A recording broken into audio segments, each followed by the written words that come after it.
Denise Zakoze Skyze, Gen Skaka years, high Stamny, Abigail that La Hill again, have a bay Yani Ira.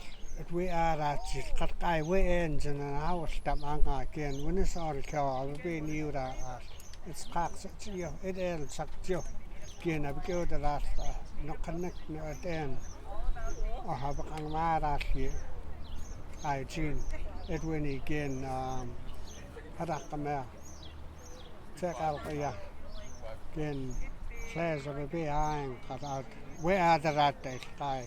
This with these, I Jean was on this with these, it are at it, where are at it. I will make out here. I would check. Denise, Jack, Sky, on behalf of House on the Flat Rock, we welcomed what is happening here today for our Skyza, because the Skyza is one of the most important part of our system, and they're our future, and what they're doing with starting a new facility to not only house more Skyza, but for the future, our language. This is where it starts. And so we thank you for being a part of this. And House on the Flat Rock, Harakami, Haltits, Dieltai, and Kamisket, and myself, Mikapte, we welcome what is happening here on our territory. Tabi Masai. Nize, Zakozet, Skyzet, Saisozi, Charmaine Nicole, Gidimden, Habadista, Sabeb, Chris Gagnon. I'm very excited to be here today. Witset has been granted a $1.5 million funding from the Ministry for Children and Families, the child care sector, for new spaces. So we've been granted 69 new spaces for a brand new daycare for Witset families. I'm very happy and grateful that Graham Fast was a part of applying for this grant with me. He jumped aboard right away. I'd also like to thank the daycare workers from the Wet'suwet'en Child and Family Center. If it wasn't for all of us educators, we wouldn't have been successful in this application. I'd also like to thank Liz Williams from Kitwanga.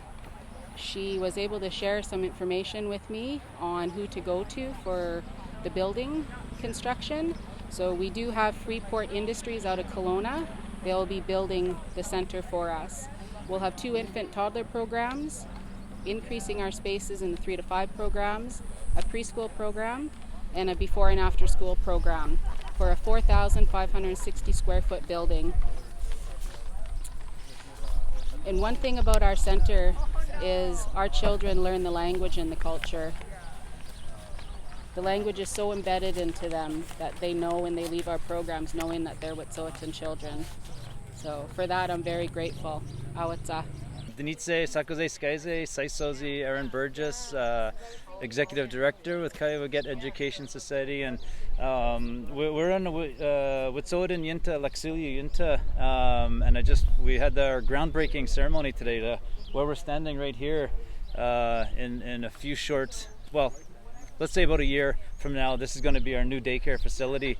So we've got the daycare over here, which houses a small number of students. We've been able to get funding to secure the building of a new structure, a new daycare that's going to open up opportunity for employment, more families and children being able to be taken care of, opportunity for more ECE workers and more people to support the youth in the community. So fabulous news in Witset here.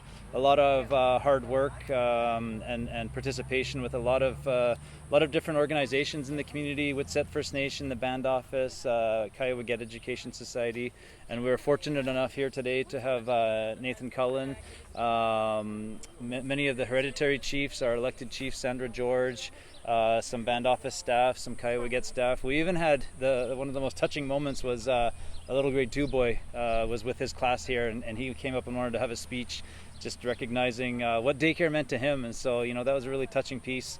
All of us adults can talk what we want about it, but having little Jacob come up and say how much daycare meant to him, it really set things right. So as we look at this space now, we sort of take it all in and look forward to seeing what it's going to be down the road. Lots of construction to happen, but once that project is finalized and completed, we are going to be walking a happy trail that day. All right, that's it. So what do you think about this? Like, what does this mean? What does this mean for the community? I come at this from two different angles. I'm executive director with the Education Society, so fabulous opportunity for our Education Society and the staff and students, the youth for the daycare here. The other end of it is that I have two boys in the daycare in the language nest here. So as a parent and as an employee, it's just fabulous news and fabulous thing to have happen. Given that we've got wait lists year after year after year, having this opportunity for more space for kids and more opportunity for employment, really positive. So it seems like those three things, eh? Like the more space. Yeah. So just that better availability, people don't have to wait or maybe not get their kids in at all. Some employment for the community, which is really important, and then that language piece. Yeah. Could you tell me more about it, just in terms of what's the difference between kids attending a program like this versus your standard daycare situation? So the 4 fluent speakers have been in. So there's infant toddler side and the 3 to 4 year old side, and it must be going on 3 or 4 years. This COVID really put a twist on things, but prior to that, having 2 fluent speakers on each side, and the kids just absorbing that language and coming home and using that language. Like, I know for sure my boys are able to, we'll look through a book and I'll hear them saying these words and I'm like, that's not an English word. So they're bringing it home. Some of these words are coming home for sure, and that might not have been the case 10 years ago, but having those elders in the complex really allows for the children to absorb that language, moving them out of the language nest and into the elementary school with that really strong foundation of language. Which we know those are the ages when the language can really set in. Yeah. So much more difficult when you get to our ages, like it's hard, I know, my bad Wet'suwet'en. And I wonder if there's for so many parents of these kids who did not have that language opportunity, were not speaking Wet'suwet'en within the home. Yeah, that's part of the idea. Maybe the kids are going to come home and teach the parents.